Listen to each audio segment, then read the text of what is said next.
오늘 우리에게 주시는 하나님의 말씀은 골로새서 3장 10절, 히브리서 11장 23절 말씀입니다. 새 사람을 입으십시오. 이 새 사람은 자기를 창조하신 분의 형상을 따라 끊임없이 새로워져서 참 지식에 이르게 됩니다.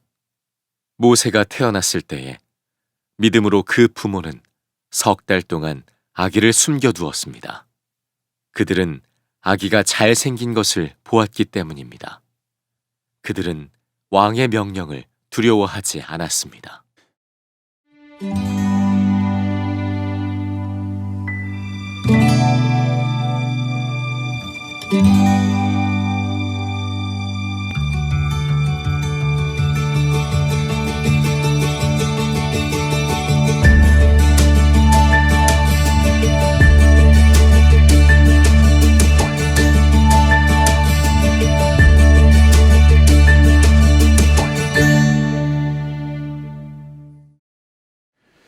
지난 금요일부터 우리 가정부흥회가 시작이 되었습니다. 이번 가정부흥회의 주제가 이마고 데이, 하나님의 형상이라는 뜻입니다. 하나님의 형상을 담은, 하나님의 형상은 닮은 가정이 되기를 원하는 마음으로 이렇게 주제를 정했는데요.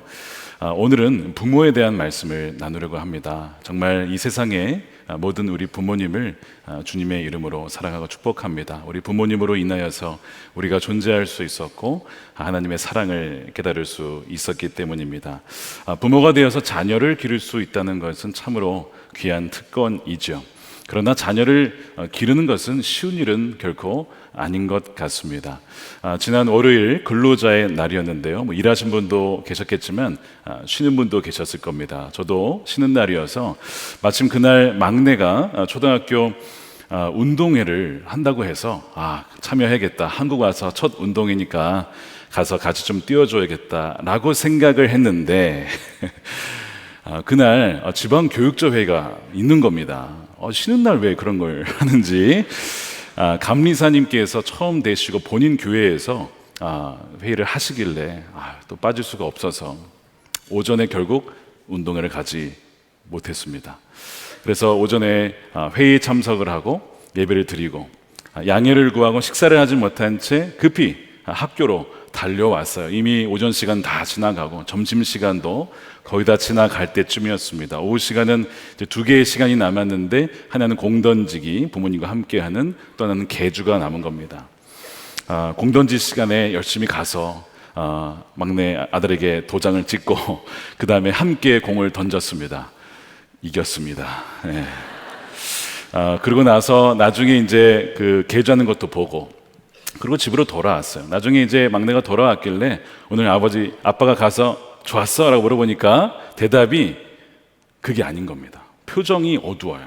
그래서 왜 안 좋았어? 했더니 창피했어 그러는 거예요. 그래서 왜 창피해? 아빠가 하는데 아빠가 양복 입고 왔어. 회를 갔다가 갈아입고 갔어야 되는데 시간 아낀다고 세미 양복을 입고 갔거든요. 저는 그나마 난 것이 세미 양복이었지만 저와 함께 갔던 목회계 목사님은 완전 풀 정장을 하고 운동장에 갔기 때문에 아마 그 아들들도 아마 실망을 했을지도 모르겠어요. 좋은 의도를 가지고 양육을 하려고 해도 꼭 그 좋은 의도가 잘 자녀들에게 전달되지 않는 것 같습니다. 혹시 부모님께 서운한 것이 있으십니까? 자녀로서는 상상할 수 없는, 생각할 수 없는 그런 일들이 있습니다. 그래서 부모의 또한 자녀 간의 관계가 회복되는 또한 이번 가정의 달이 되기를 원합니다. 성경적 관점에서 보면 부모는 하나님과 자녀 사이에 있습니다. 자녀는 부모의 소유가 아니라는 것이죠. 하나님이 잠시 맡겨주신 청지기적 사명을 부모들이 갖고 있습니다. 자녀는 하나님이 주신 기업이라는 거예요. 그래서 우리에게 맡겨주시고 하나님의 자녀로 키우라고 주신 것입니다. 동시에 부모는 보이지 않는 영이신 하나님을 보이는 방식으로 하나님을 증거하고 보여주라고 부모님을 우리에게 주신 것입니다. 창세기 1장 26절, 27절에 보면 하나님께서 우리를 어떻게 지으셨냐면 하나님의 형상대로 그래서 우리가 우리의 형상을 따라서 우리의 모양대로 사람을 만들자. 27절에 하나님이 당신의 형상대로 사람을 창조하셨으니 하나님의 형상대로 사람을 창조하셨다. 남자와 여자로 창조하셨다. 아멘이죠. 하나님이 사람을 지으셨어요. 근데 하나님께서 지으실 때에 자신의 형상대로 지으셨대요. 그 말은 사람을 보면 하나님이 어떠한 분이신지를 알도록 지으셨다는 것이죠.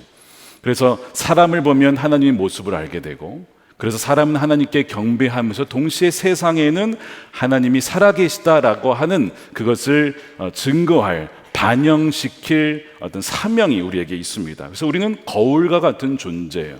하나님의 계심을, 하나님이 선하심을, 하나님이 사랑하심을 자녀들에게 보여줘야 될 의무가 부모들에게 있다는 것입니다. 그래서 자녀들을 사랑하고 보호해주고 그들을 인도해 줄 때에 자녀들은 직간접적으로 하나님이 어떠한 분인지를 부모를 통해서 배우게 되는 것이죠. 문제는 무엇이냐면 이러한 하나님의 형상이, 그러니까 부모님 안에 있는 하나님의 형상이 죄로 인해서 깨어졌다는 것입니다. 그것이 왜곡되었다는 데 문제가 있습니다.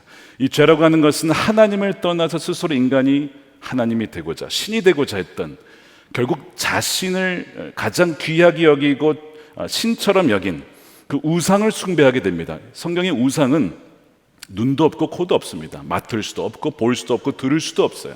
그러니까 사람은 자기가 좋아하고 추구하는 것을 담게 되어 있는데, 결국 하나님을 떠난 인간은 우상을 쫓아가면서 우상과 같이 이제는 하나님을 볼 수도 없고 또한 들을 수도 없는 그런 영적으로 완전히 죽어버린 존재가 되어버리죠. 그러면서 하나님의 형상을 상당 부분 잃어버립니다. 물론 깨어진 형상이긴 하지만 존재하긴 해요. 그래서 사람은 여전히 생각을 할 수 있고 의지를 가질 수 있고 인격적인 관계를 맺을 수 있고 부분적이기는 하지만 사랑할 수도 있는 존재인 것이 깨어진 하나님의 형상이 여전히 남아있기 때문에 그런 것입니다. 부모가 그러나 자녀에 대해서 사랑을 하더라도 깨어졌기 때문에 제대로 그것이 전달이 되지 않는 문제가 있어요. 자, 부모의 유형을 4가지 유형으로 나눌 수 있다고 해요. 얼마나 자녀들을 애정으로 보살피는가, 얼마나 자녀들을 통제하는가, 이 정도에 따라서 4가지 유형이 있는데, 건강한 유형은 애정과 자녀들을 지도하고 보호하고 통제하는 것이 균형을 이루는 것입니다. 그래서 그것을 건강한 바른 권위를 가진 부모라고 이렇게 표현을 해요. 그러나 이 유형이 아니라 깨어지고 부족하고 이렇게 변질된 유형이 훨씬 더 많습니다. 3가지 유형이 있는데, 첫째 유형은 독재적인 부모예요. 이것은 뭐냐면 애정은 거의 없고 통제만 강한 겁니다. 통제. 자녀들을 지나치게 통제하려고 하는 거예요. 그래서 그러한 부모 밑에 자녀들은 무서워합니다. 두려워합니다. 공포에 질려 있습니다. 어떤 기준에 자꾸 부모가 맞추려고 그 아이를 끌고 가지만 그 기준에 맞출 수 없는 아이들은 굉장한 좌절을 겪게 되죠. 나중에 때가 되면 이런 아이들은 보통 일탈을 하게 돼요. 부모의 통제에서 벗어나려고 한다는 것이죠. 부모와 연락을 하지 않고 심지어 가출을 하기도 하고, 그러나 그런 중에도 신뢰할 수 있는 친구나 선생님에게는 연락을 합니다. 그러니까 이러한 어려움들이 벌어져요. 심지어는 자녀가 결혼을 한 다음에도 여전히 그 자녀를 통제하고 싶어하는 부모님들이 종종 계십니다. 그러니까 사실은 가정이라는 것은 부모를 떠나서 둘이 한 몸을 이루는 것이죠. 그러니까 이제는 정서적으로 경제적으로 독립을 해야 하는데, 자녀도 독립하지 못하는 경우도 있지만 독립한 자녀를 계속 그 부모의 영향력 안에 두려고 하는, 통제하려고 하는 부모들도 있다고 하는, 바로 이것이 독재적인 부모의 유형이라고 합니다. 2번째 유형은 뭐냐면 이 독재적인 부모의 유형의 반대편에 대척점에 있는데 허용적인 부모입니다. 그러니까 가르치고 때로는 훈계도 해야 되지만 그걸 하지 않고 애정만 높은 거예요. 그래서 자녀들이 원하는 것이라면 무엇이든지 그냥 다 들어주는 거예요. 때만 쓰면 그냥 다 해줍니다. 혹여나 그 아이의 마음이 상할까봐, 그의 소위 기가 꺾일까봐 그가 하고자 하는 것들은 다 허용해주는, 노심초사하는, 그 마음이 상할까봐 노심초사하는 부모가 바로 허용적인 부모죠. 3번째 유형이 있는데 애정도 낮고 통제도 낮은 바로 무관심한 부모도 있다는 거예요. 최근에 이런 참 안타까운 이야기를 들었어요. 저희 교회 아이는 아니지만 참 기도가 됩니다. 나는 사랑받는 것을 모르겠다라고 하는 거예요. 청소년 여자아이입니다. 부모님이 나를 사랑하지 않아. 편애하셔. 나는 사랑받을 만한 존재가 아닌가 봐. 그런 생각을 하는 거예요, 이 아이가. 학교에 가서도 선생님은 나에게는 관심이 없는 것 같아. 교회를 가도 교회에서도 그렇게 인정을 받지 못하는 것 같아서. 그러니까 이 세 군데 모두에게서 이 아이가 이 아픔을 겪는 겁니다. 근데 이 아픔을 겪는 이야기를 누구한테 해요? 친구한테는 하는 거예요. 무관심한 부모라고 그 아이가 느끼면서 동시에 하나님에 대한 생각도 이제 닫히는 겁니다. 내가 왜 하나님께 기도해야 돼? 하나님 나에게 관심이 없는데. 내가 왜 기도해야 돼? 아무 필요 없어. 아무 응답 없어. 라고 하는 그 아이의 그 모습을 보면서 정확한 그 가정의 배경을 알 수는 없지만 그 아이가 느끼는 그 편애라고 하는 그 상처가 고스란히 하나님에게도 투영이 되고 있다는 것을 보았어요. 참 기도가 많이 되었습니다. 이런 무관심한 부모로 인하여서 상처를 받는 아이들도 있다는 거예요. 우리 교회 성도님들은 다 건강한 유형의 부모이시죠? 그러나 생각보다 이 세 가지 유형에 들어가는 부모님들이 상당히 많고 또 본인이 그렇다는 것을 모르는 경우도 상당수가 있다는 것입니다. 그러나 사실 어느 부모님이 자녀가 미워서 그런 부모님이 어디에 있겠습니까? 자녀를 사랑해서 사랑한다고 한 것이 실상 그 자녀에게는 아픔이 되고 또한 상처가 되는 경우가 굉장히 많다는 거예요. 목회를 하다 보니까 그런 분들이 계세요. 자녀를 길러봤는데 너무 후회가 된다. 왜냐하면 자녀를 위한다고 사랑한다고 한 것이 우리 아이를 옥죄고 얽매이게 하고 심지어는 율법적으로 아이를 가르쳐서 아이들이 결국에는 하나님의 사랑을 느끼지 못하는 그런 일들을 보면서 참 후회가 된다라고 하는 분들을 여럿 만나게 됩니다. 사랑한다고 한 것이 사랑의 언어가 다르고 방식이 달라서 전달이 되지 못했던 아픔인 것이죠. 제가 국민학교 1학년 때였던 것 같아요. 학교에서 과제를 주었는데 요즘에도 그런 과제를 주죠. 화분에 씨를 심으면서 물을 주어서 키운 다음에 그것을 학교에 내면 선물을 준다는 겁니다. 그래서 저는 두 가지 이유 때문에 신청을 했어요. 하나는 정말 이 씨가 자랄까라는 궁금증과 함께 선물이 도대체 뭘까라는 궁금증과 함께 도전을 했습니다. 물을 주니까 정말 햇볕에 두고 물을 주고 관심을 가지니까 이 자라는 거예요. 그래서 정말 사랑으로 그 화분을 제가 길렀습니다. 그래서 햇볕도 자주 비춰주고 제 얼굴도 비춰주고 이러면서 물도 주고 이러면서 잘 자라는 거예요. 이렇게만 자라면 이제 때가 되면 제출을 하고 선물을 받을 수 있겠다. 근데 너무나 기가 막히게 그때가 가면 갈수록 점점 시들어서 죽는 겁니다. 결국 죽었어요. 이상하지 않습니까? 그렇게 사랑했는데 왜 화분이 죽냐 이거예요. 전 너무 속상했습니다. 그래가지고 막 때였으면 어떻게 부모님께 때를 쓰고 이거 왜 죽었냐고. 이거 어떻게 부모님 그걸 어떻게 알아요?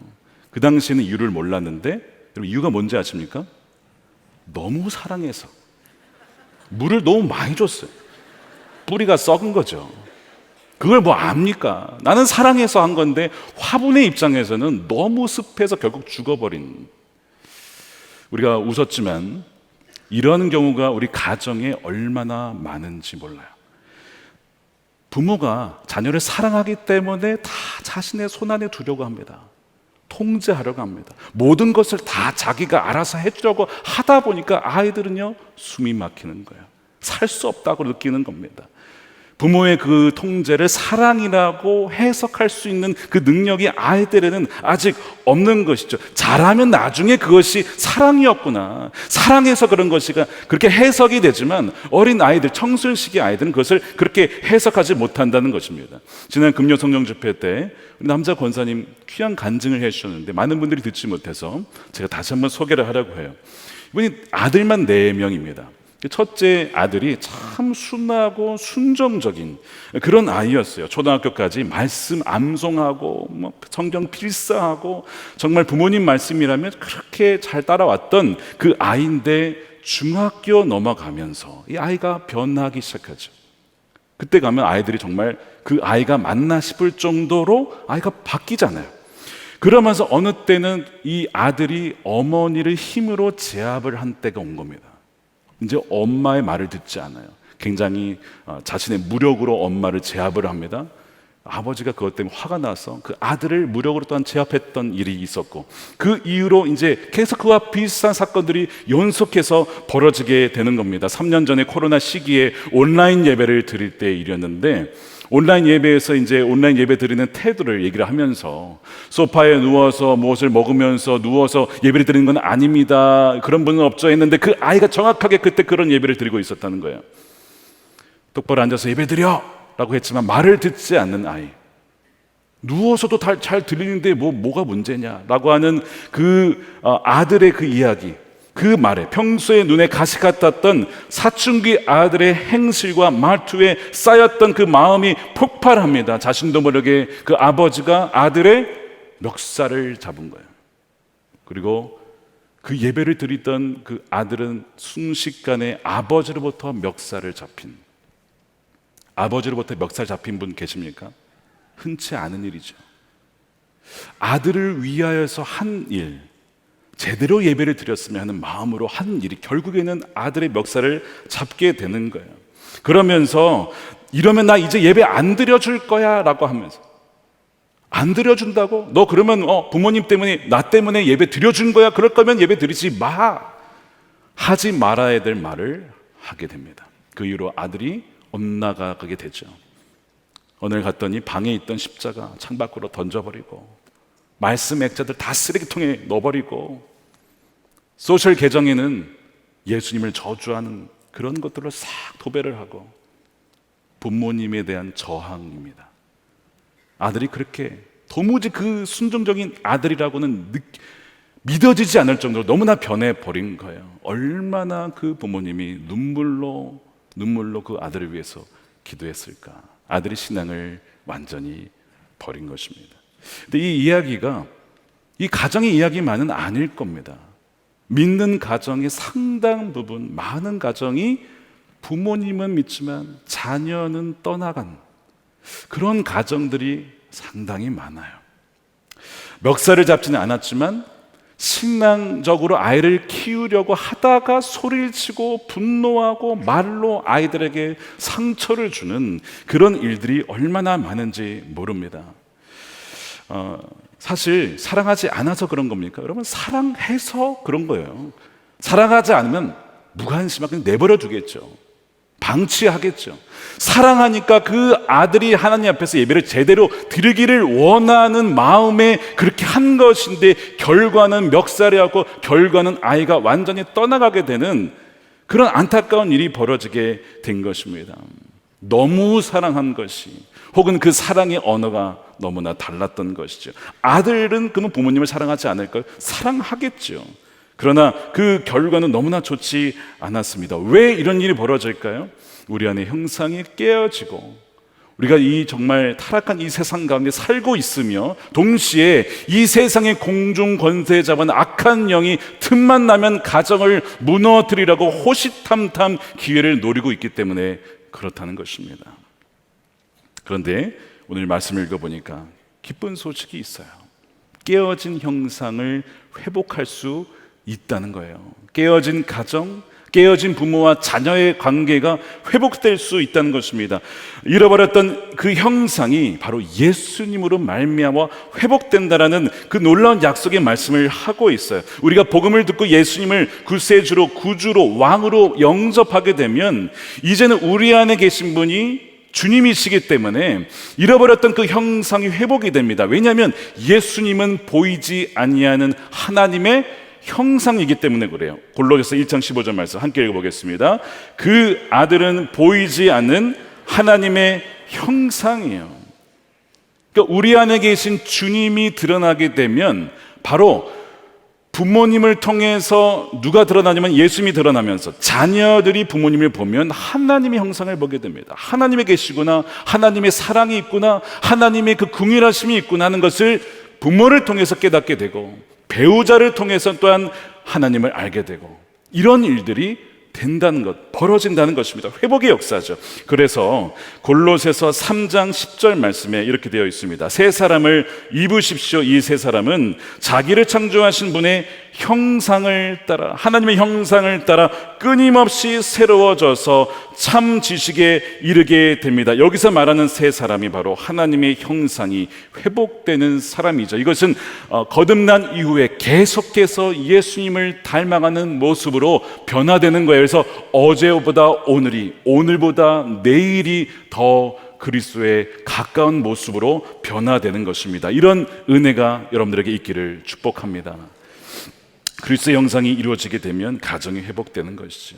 모든 성도들 안에 그리스도의 형상이 회복되는 일이 너무나 중요한 것이고 하나님이 원하시는 일입니다. 그래서 사도 바울이 자신의 사역의 목표가 뭐였느냐 이렇게 고백하죠. 갈라디아서 4장 19절에 나의 자녀 여러분, 나는 여러분 속에 무엇이요? 그리스도의 형상이 이루어지기까지, 그것이 회복될 때까지 다시 해산의 고통을 겪습니다. 여러분들을 위해서 말씀을 전하고 기도하고 방문하고, 그래야 여러분들 안에 가정의, 또한 부모의, 자녀의 모습 속에서 하나님의 형상이 회복되기를 원하는 것이 저의 마음이고 저희가 이렇게 사역하는 바로 목적입니다 라고 사도 바울이 고백하는 거예요. 그러므로 우리가 자녀들에게 부모로서 해줄 수 있는 가장 좋은 선물, 부모의 가장 중요한 책무는 무엇이냐면 바로 예수님과 동행함으로, 정확하게 얘기하면 성령님과 날마다 동행함으로, 그분이 어디를 인도하시는지 순종함으로 말미암아 우리 안에 그리스도의 형상을 회복할 때에 그것이 자녀들에게 줄 수 있는 가장 존귀한 선물이에요. 왜냐하면 그 부모를 통해서 자녀들은 하나님을 보기 때문에 그래요. 하나님을 경험하기 때문에 그렇습니다. 그래서 부모에 주어진 가장 중요한 사명 그겁니다. 그러면 자녀들은 하나님의 존재를 알게 되고 하나님의 성품을 경험하게 되고 하나님의 그 자녀들을 향한 뜻을 또한 그 자녀들도 부모를 통해 깨닫게 되는 거예요. 자, 이러한 부모의 귀중한 이 사명을 잘 감당한 성경적인 부모의 모델이 있습니다. 모세의 부모님 아므람 요게벳이에요. 히브리서 11장에 보면 믿음의 전당에 들어간 믿음의 영웅들이 쫙 나와요. 아브람부터 아벨부터 시작하죠. 쫙 나오지만 갑자기 믿음의 부모 이야기가 나오는데 그게 모세의 부모입니다. 히브리서 11장 23절에 보면요, 모세가 태어났을 때 믿음으로 그 부모가 등장하죠. 석 달 동안 아기를 숨겨두었다는 거예요. 이유가 아기가 잘생긴 것을 보았기 때문입니다. 자, 모세는 우연히 태어난 것이 아니라, 그리고 우리 자녀는요 우연히 태어난 것이 아니고 하나님의 섭리 가운데 태어난 것입니다. 하나님의 계획 가운데 태어난 것이죠. 이 모세는 하나님의 은혜 가운데 태어난 것이지만 동시에 모세의 믿음의 부모가 있었기 때문에 모세는 모세가 될 수 있었던 거예요. 당시에 모세가 태어났을 때 바로 왕이 아기들을 죽이라고 했습니다. 히브리 아이들.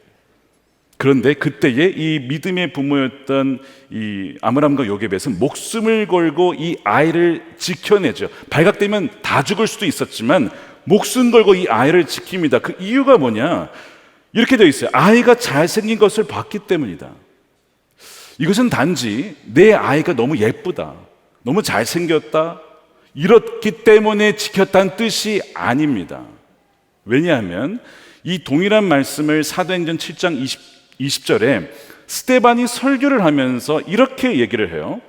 바로 이때에 모세가 태어났습니다. 그는 용모가 아주 잘생긴 아기였습니다 라고 한글 성경엔 번역을 했지만 여기에 원어에 빠진 내용이 있어요. 원어에는 뭐가 있냐면 테오스라고 하는 하나님이라는 단어가 있어요.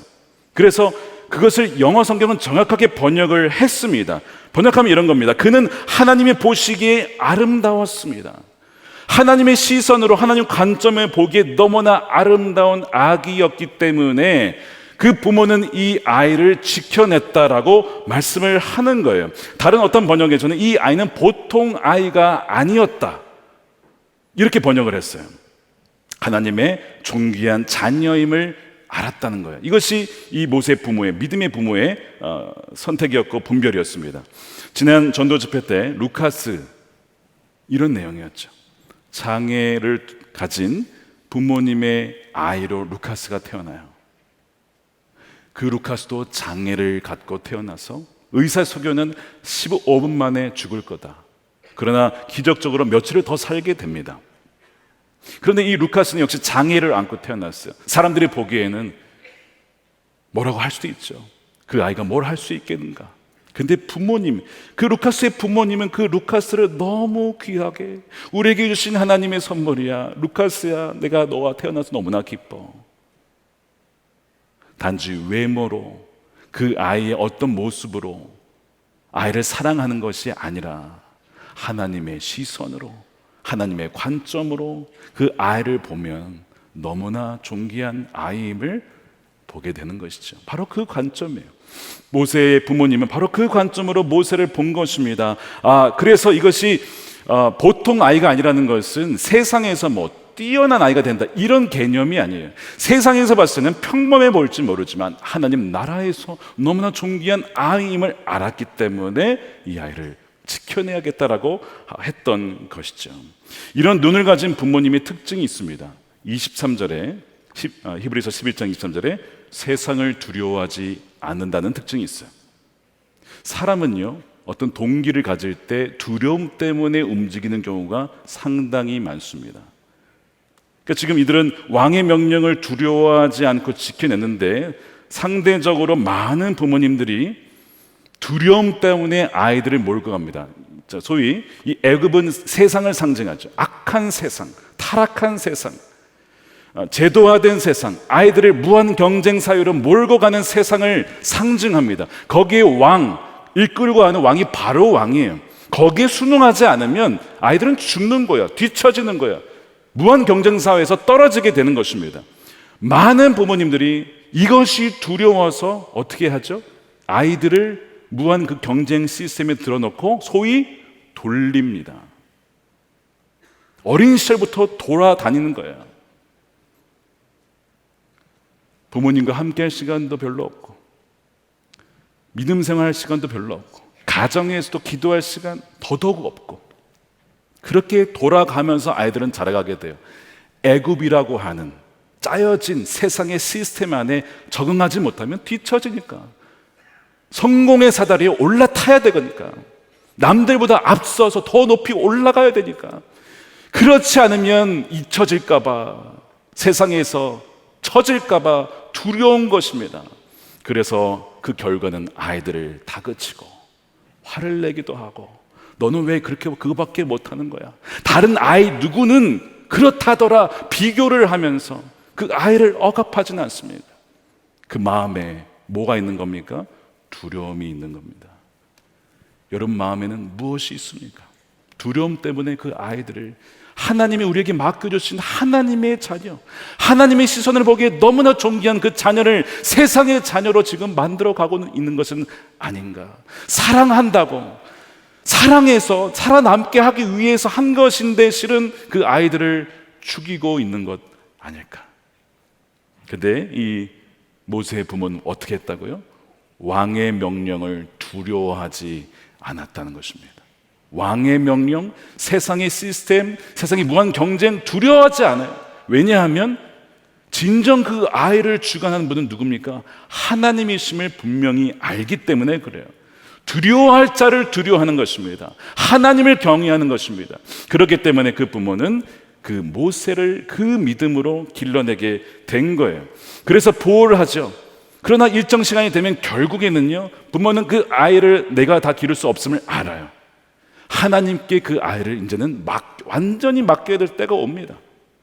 통제할 수 없어요. 이제는 하나님이 그 아이를 키우시도록 내어드릴 때가 온다는 거예요. 그것이 요게벳이 만들어낸 갈대 상자입니다. 출애굽기 2장 3절에 그러나 더 이상 숨길 수가 없어서, 이제 부모가 할 수 있는데 한계에 다다랐어요. 더 이상 우리가 데리고 있으면 얘는 죽는 거예요. 숨길 수가 없어서 갈대 상자를 구해다가 역청을 바릅니다. 이거는 부모님이 해야 될 일이죠. 역청을 바르고 성준을 바르고 상자에 담는 것은 부모의 역할이지만, 이제는 그 갈대 상자를 나일강에 띄운 다음에 그 다음은 내 손을 벗어나게 되는 것입니다. 그런데 기도를 드리는 거예요. 하나님, 이 아이를 주님 손에 맡깁니다. 하나님의 완전한 손 가운데, 계획 가운데 이 아이를 이끌어 달라고 그렇게 고백한 것이죠. 요게벳의 노래라는 참 영감이 있는 찬양이 있어요. 사실 오늘 설교 이후에 함께 부르고 싶었는데 찬양이 그렇게 가사 너무 좋고 음률 좋지만 쉬운 찬양이 아니라서 부르진 못하고 가사만 제가 이렇게 읽어드리겠습니다. 너의 삶의 참 주인, 너의 참 부모이신 하나님 그 손에 너의 삶을 맡긴다. 너의 삶의 참 주인, 너를 이끄시는 주 하나님 그 손에 너의 삶을 드린다. 그가 널 구원하실 거야. 그가 널 이끄실 거야. 그가 널 사용하실 거야. 그가 너를 인도하실 거야. 요게벳, 이 믿음의 어머니의 기도와 고백을 담은 너무나 귀한 찬양입니다. 그 믿음의 고백을 드리는데요, 참 놀랍게도 이 갈대 상자라고 했을 때 이 상자가 히브리어로 테바인데요, 노아의 방주라고 했을 때 이 방주도 역시 테바라고는 동일한 단어를 쓰죠. 방주는 방향키가 없습니다. 그저 강물이 흘러가는 대로, 바람이 부는 대로, 하나님이 이끄신 대로 맡겨져야 되는 것이 방주예요. 그러나 세상 어느 것보다 가장 안전한 곳입니다. 왜냐하면 하나님이 친히 그 방주를 인도하시기 때문에 그래요. 그러니까 그 방주 안에, 작은 방주에 모세를 넣어놓고 하나님, 이 아이를 당신 손에 맡겨드립니다. 참 부모는 제가 아니고 하나님이시니까 그 자녀를 주님께 맡겨드립니다 라고 하는 그 믿음으로 갈대 상자를 띄운 것이죠. 그 믿음으로 내어 맡겼더니 어떻게 하십니까? 하나님이 그 어머니의 믿음과 순종과 담대함에 반응하셔서 바로의 공주가 그거를 보게 하시죠. 바로의 공주가 그 안에 웬 아이가 있는 거예요. 아, 키워야겠다. 그런데 이 공주가 키울 수 없음을 알고 유모를 찾는데 마침 미리암이 그 근처에 있다가 유모를 구해드릴까요? 아, 좋은 유모가 있습니다 하고 데려온 분이 누구예요? 어머니 요게벳이죠. 요게벳이 유모가 되어서 그 바로의 궁정에 들어가서 거기서 그 아이를 다시 길러내요. 하나님의 놀라운 지혜요 계획입니다. 그러니까 어떤 상황이냐면 애굽이라고 하는 가장 안전한 곳에서 어떻게 보면 죽음을 당하지 않죠, 더 이상. 그러나 세상 안에 있지만 그 애굽의 시스템이 물들지 아니하고 어머니가 그 아이를 양육할 수 있는 그 중요한 시점에 하나님이 그 기회를 허락해 주신 거예요. 세상 안에 살지만 세상과 구별된 자녀로 자라갈 수 있도록 하나님이 이 모든 것을 짜셨어요. 누구의 기도에 반응하신 거예요? 부모의, 특별히 어머니의 기도에 응답한 거죠.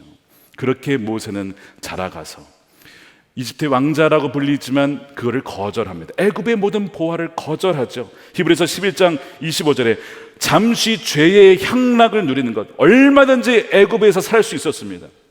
가장 강력한 강대국, 온갖 쾌락과 향락이 있는 곳에서 살다가 죽을 수도 있었어요. 그러나 그렇게 살기보다는 하나님의 백성과 함께 모욕받고 학대받는 것을 더 귀하게 여겼어요.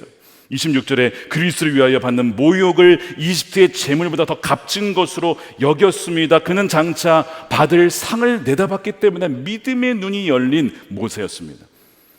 그래서 애굽이 아무리 좋아도 하나님의 그 나라와 그분이 예비하신 상에 비하면 애굽의 보화는 쓰레기, 과감하게 버리고 하나님의 백성답게 살아가기로 선택한 그 모세의 배경에는 하나님의 은혜가 있었고 동시에 그의 어머니의 믿음의 기도와 순종이 있었다는 것입니다.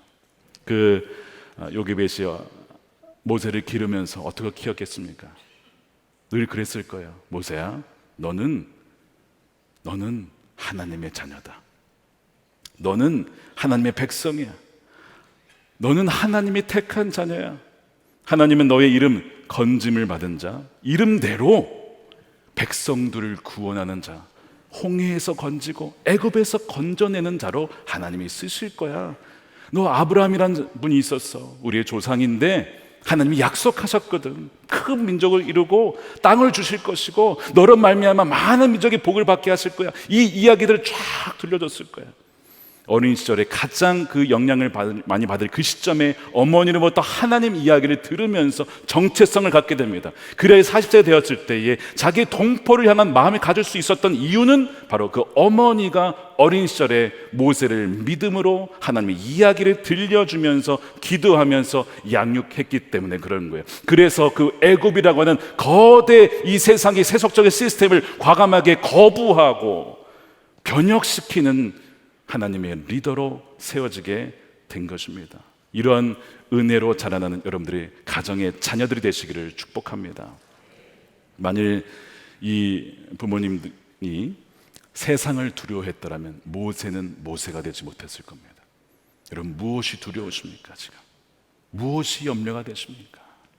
마땅히 우리가 두려워하고 경외하실 분을 여러분 경외해야 합니다. 하나님이 우리의 자녀를 친히 이끄시고 구원하시고 인도하신 줄을 믿습니다.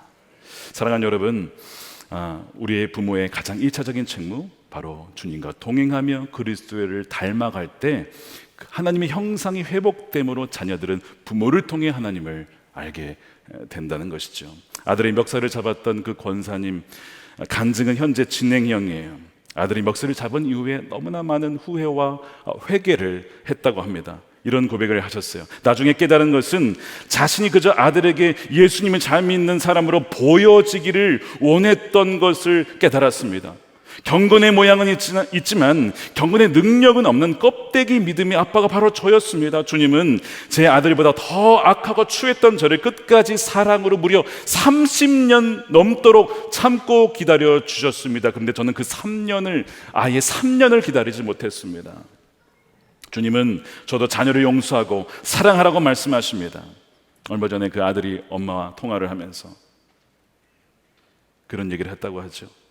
난 나중에 아빠 같은 사람이 되고 싶어. 아버지가 들을 수 있는 최고의 소리 아닙니까? 아들이 아빠처럼 되고 싶다. 그 아빠의 모습 안에 무엇이 담겨 있습니까? 하나님의 형상이 담겨 있는 거예요. 완벽하지는 않지만 분명히 그 아들은요, 그 아버지 안에 있는 하나님의 형상을 보고 반드시 돌아올 겁니다. 수많은 이들이 기도하고 있고 믿음의 부모님이 눈물 뿌려 기도하고 있고 말씀의 씨앗이 들어가 있기 때문에 하나님의 때가 되면 반드시 돌아오게 된다는 거예요.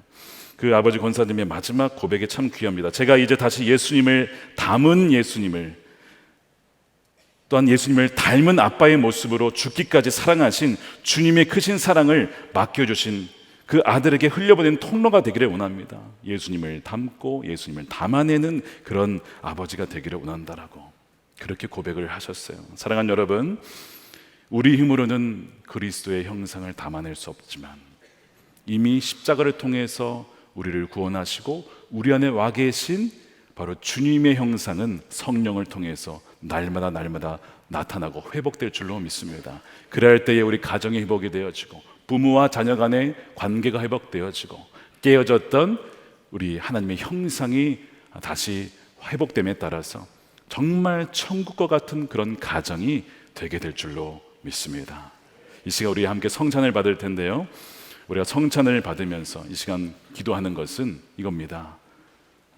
주님, 우리의 힘으로는 자녀를 기를 수 없고 우리의 힘으로는 하나님의 형상을 회복할 수 없습니다. 그러나 이미 우리 안에 계신 주님께서 날마다 주님의 형상으로 우리를 변화시켜 주시고 성령을 따라 행하고 성령을 따라 순종해 나갈 때마다 우리의 가정이 진정 하나님의 그 모습을 담아내는 그런 가정이 될 수 있도록 인도해 달라고 우리 함께 통성으로 기도하시면서 우리 성찬을 준비하도록 하겠습니다.